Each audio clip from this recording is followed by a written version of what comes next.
अमरावती महापालिकेत श्रीचंद तेजवानी यांनी महापौरपदी तर सचिन भेंडे यांची उपमहापौरपदी निवड झाल्यानंतर भाजपचा जल्लोष, भाजप समर्थकांचा महापालिकेबाहेर जल्लोष। अमरावती महापालिकेच्या महापौरपदाच्या निवडणुकीत एमआयएमच्या नगरसेविका मीराबाई कांबळे यांचं भाजपच्या महापौरपदाच्या उमेदवाराला मतदान। एमआयएमकडून मीराबाई कांबळे यांच्यावर पक्षातून निष्कासित करण्याची कारवाई केली जाणार अशी माहिती। कोल्हापूर महानगरपालिकेवर पहिल्यांदाच महायुतीची सत्ता स्थापन। कोल्हापूर महानगरपालिकेकडे 51व्या महापौर म्हणून रूपाराणी निकम यांची निवड।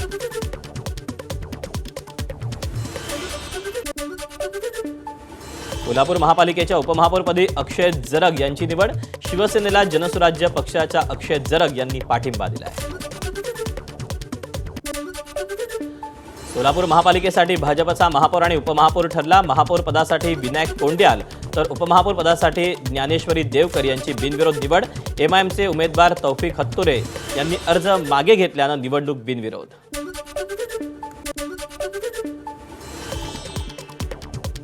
इचलकरंजी महापालिकेत उदय दहातोंडे महापौर, उपमहापौर अनिल डाळ्या यांचा अर्ज दाखल। इचलकरंजी महापालिकेत भाजपची एकाती सत्ता।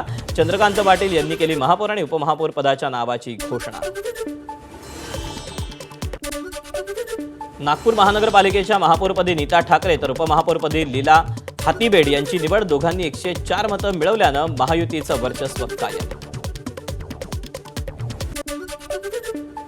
अहिल्यानगर महापालिकेत भाजप आणि राष्ट्रवादीकडून सत्तेची स्थापना। महापौरपदी भाजपचे दिवंगत आमदार शिवाजी कर्डिले यांच्या कन्या ज्योती गाडे तर उपमहापौरपदी भाजपचे धनंजय जाधव यांची निवड। उद्या सकाळी 9 वाजता भाजपच्या नगरसेवकांची मुंबई महापालिका मुख्यालयात बैठक। महापौरपदाच्या निवडीबाबत बैठकीत होणार घोषणा। मुंबई भाजप अध्यक्ष अमित साटम करणार भाजपच्या पहिल्या महिला महापौराच्या नावाची घोषणा। चंद्रपूरमध्ये भाजपचे नेते सुधीर मुनगंटीवार आणि किशोर जोरगेवार पुन्हा आमनेसामने। ऐनवेळी सारिका सुंदरकरांनी महापौरपदासाठी अर्ज भरल्यानं वाद।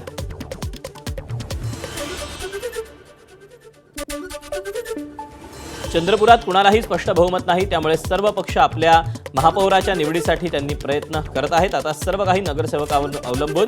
भाजपचे नेते आणि गृहराज्यमंत्री पंकज भोयर यांची प्रतिक्रिया। मुंबई महानगरपालिकेतील राष्ट्रवादी शरदचंद्र पवार पक्षाच्या एकमेव नगरसेवकाचा शिवसेनेला पाठिंबा। अजित रावणाने यांचा शिवसेनेला पाठिंबा। ठाकरे बंधूंसोबत निवडणूक लढवण्यानंतर शिंदेंना पाठिंबा दिल्यानं आश्चर्य।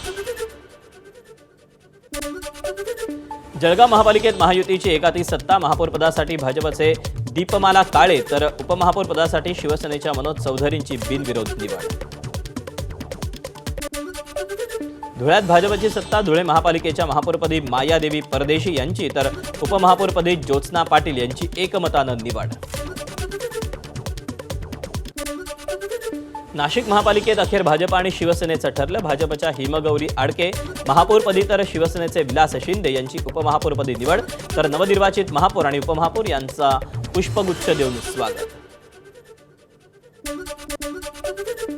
मुंबई महापालिकेत ठाकरेंच्या शिवसेनेचे 3 पैकी 1 स्वीकृत नगरसेवक मनसेचा द्यावा, यासाठी मनसे आग्रही असल्याची माहिती। मनसेला सत्ताधारी पक्षांचा सुद्धा प्रस्ताव असल्याची सूत्रांची माहिती। ठाकरेंची शिवसेना मनसेची मागणी मान्य करणार का याकडे लक्ष। पिंपरी चिंचवड महापालिकेत महापौर विराजमान। महापौरपदी भाजपच्या रवी लांडगे यांची बिनविरोध निवड तर भाजपच्या शर्मिला बाबर यांची उपमहापौरपदी निवड। पुणे महानगरपालिकेचा अर्थसंकल्प 13 फेब्रुवारीला सादर होणार। महापालिका आयुक्त नवल किशोर राम अर्थसंकल्प मांडणार। अर्थसंकल्प तयार करण्याचं काम अंतिम टप्प्यात। 4 वर्षांनी सभागृहात अर्थसंकल्प होणार सादर। मालेगावमध्ये एमआयएमची तटस्थ भूमिका। एमआयएम नेते इम्तियाज जलील यांनी ट्विट करत केलं स्पष्ट। मालेगावमध्ये मंत्री दादा भुसेंनी घेतली एमआयएमच्या नेत्यांची भेट। राज्यातील 12 जिल्हा परिषद आणि 1,200 पंचायत समित्यांसाठी उद्या मतदान। 9 फेब्रुवारीला मतमोजणी। अनेक ठिकाणी दिग्गजांची प्रतिष्ठा पणाला।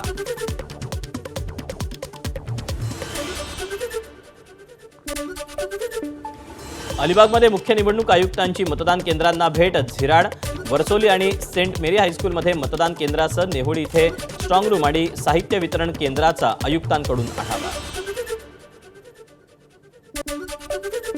सरकारी वेबसाईट हॅक करून बोगस प्रमाणपत्रांचं वितरण केल्याच्या प्रकरणी नांदेडच्या कंधार तालुक्यातील सावळेश्वर ग्रामपंचायतीकडून अज्ञात व्यक्तीविरोधात गुन्हा दाखल. सोमय्या यांच्या तक्रारीनंतर प्रकरण उघडकीस.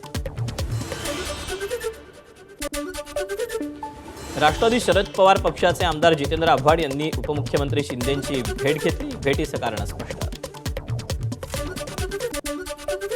उपमुख्यमंत्री अजित पवारांच्या निधनामुळे एकनाथ शिंदेंचा वाढदिवस साजरा न करण्याचा निर्णय. 9 फेब्रुवारीला वाढदिवसाच्या दिवशी बॅनर लावू नका, पुष्पगुच्छ आणू नका, शिंदेंचं कार्यकर्त्यांना आवाहन. किरीट सोमय्यांच्या पत्नी मेधा सोमय्यांनी संजय राऊतांविरोधात दाखल केलेल्या मानहानीच्या प्रकरणी पुढील सुनावणी 17 फेब्रुवारीला. यवतमाळ जिल्ह्यात जानेवारी महिन्यात तब्बल 22 शेतकऱ्यांची आत्महत्या. आकडेवारी समोर असली तरी आत्महत्येचं कारण नापिकच आहे का हे अस्पष्ट असल्याची पालकमंत्री संजय राठोड यांची प्रतिक्रिया. शेतकरी आत्महत्या गंभीर विषय असून कर्जमाफी करण्यापेक्षा शेतकऱ्यांना हमीभाव कसा मिळेल, शेतीविषयक खर्च कसा कमी होईल आणि शेतीत नफा कसा होईल याकडे सरकारनं लक्ष घालावं. जन आंदोलन समितीचे अध्यक्ष किशोर तिवारींची प्रतिक्रिया. मराठवाड्यातील 2 लाखाहून अधिक शेतकरी नुकसानाच्या मदतीपासून वंचित. केवायसी न केल्यामुळे 131 कोटी रुपये शासनाला परत जाणार. केवायसीची अट रद्द करून नुकसानाची मदत शेतकऱ्यांच्या खात्यात जमा करा, शेतकऱ्यांची मागणी. 2025 मध्ये वाशिम जिल्ह्यातील संत्रा उत्पादक शेतकऱ्यांना अतिवृष्टीचा फटका. संत्रा बागांवर रासायनिक खत फवारणीचा खर्च वाया गेल्यानं शेतकरी आर्थिक अडचणीत. पंचनामे करून नुकसान भरपाई जाहीर करावी, शेतकऱ्यांची मागणी. एसटीची सरसकट 2% भाडेवाढ होण्याची शक्यता. मार्च किंवा एप्रिलमध्ये एसटीच्या 2% भाडेवाढीची शक्यता. परिवहन मंत्री आजच मंत्रालयात प्राथमिक माहिती घेण्याची शक्यता. वांद्रे वरळी सिलिंक आणि कोस्टल रोडसाठी हवाई आपत्कालीन सुविधा आवश्यक. मुंबई पुणे एक्सप्रेसवेवरील अभूतपूर्व वाहतूक कोंडीनंतर मुंबई उपनगर जिल्ह्याचे पालकमंत्री आशिष शेलार यांची मुख्यमंत्र्यांकडे मागणी.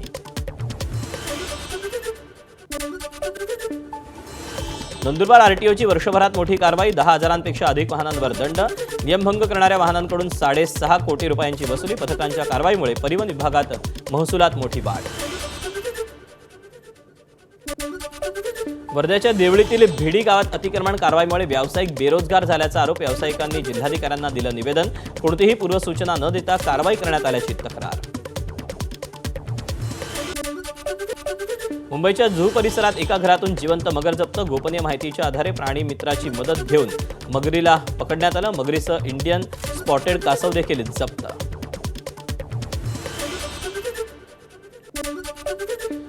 दोन दिवसांपूर्वी झालेल्या दरवाढीनंतर पुन्हा सोन्याच्या चांदीच्या दरामध्ये उसळण.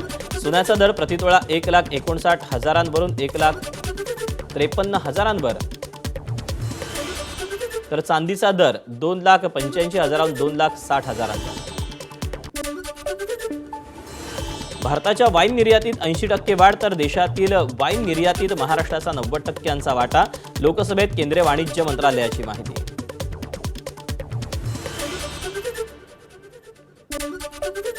ओला, उबर आणि रॅपिडोचा 7 फेब्रुवारीला देशव्यापी संप. किमान भाडं सरकारनं ठरवून द्यावं अशी या सगळ्यांची प्रमुख मागणी. खासगी वाहतूक सेवा वापरणाऱ्या सगळ्यांना या संपाचा बसणार फटका. जपानमध्ये हिमवर्षाव, इमारती आणि रस्त्यांवर बर्फाची चादर. गेल्या 2 आठवड्यात हिमवर्षामुळे 35हून अधिक जणांचा मृत्यू.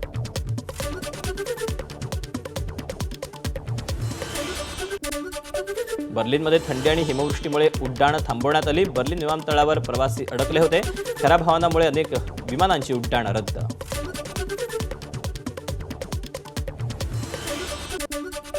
चेक बाउन्स प्रकरणी दिल्ली उच्च न्यायालयाच्या आदेशानंतर अभिनेता राजपाल यादवनं केलं आत्मसमर्पण.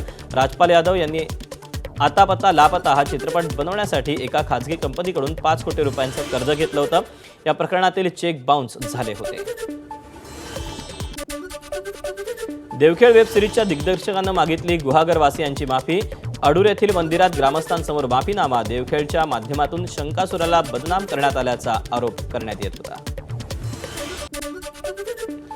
क्रांतिज्योती विद्यालय मराठी माध्यम या चित्रपटाची बॉक्स ऑफिसवर 25 कोटींची कमाई.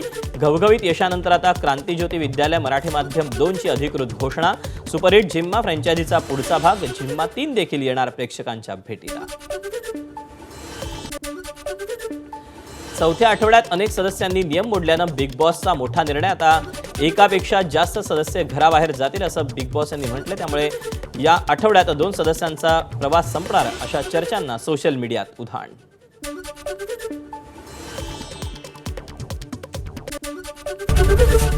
एबीपी माझा, उघडा डोळे बघा नीट.